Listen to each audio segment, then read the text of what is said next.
Finally today the day to show our dance. So hi everyone, welcome back to my mini vlog. I am much excited कोही सबैजना टिकेर सन्चै हुनुहुन्छ होला।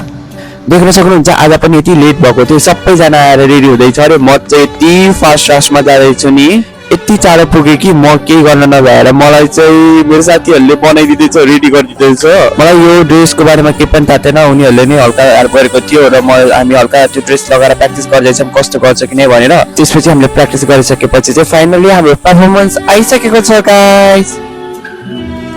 देख्न सक्नुहुन्छ यो क्लासिकल डान्स चाहिँ मैले लाइफमै फर्स्ट टाइम गरेको, एकदमै राम्रो गर्यो भनेर सबैले राम्रो कम्प्लिमेन्ट दिएको थियो। Even the teachers were saying that amazing performance. त्यसपछि हामीलाई के नै चाहियो। म चाहिँ यति धेरै प्रोग्राममा पार्टिसिपेट भएको थिएँ नि, मलाई टाइमिङै नभएर मेरो इथिनिक्सको पनि थियो। म चाहिँ एकदमै रसमा थिएँ, यस्तो रसमा थिएँ कि मैले कपडा पनि राम्ररी मिलाएर कसरी भयो त उत्तिकै क्लासिकल डान्स उत्तिकै इथिनिक्स थियो। त्यसपछि फेरि उत्तिकै फेसन डिजाइन पनि थियो। तर इथिनिक्सको बेला मैले केही पनि प्रिपेयर नगरेर क्वेसन एन्सरिङ राउन्डमा पनि राम्रो एन्सर दिएको थिएँ। त्यही राम्रो कारणले दिएको भएर म चाहिँ रनर अप पनि भएको थिएँ।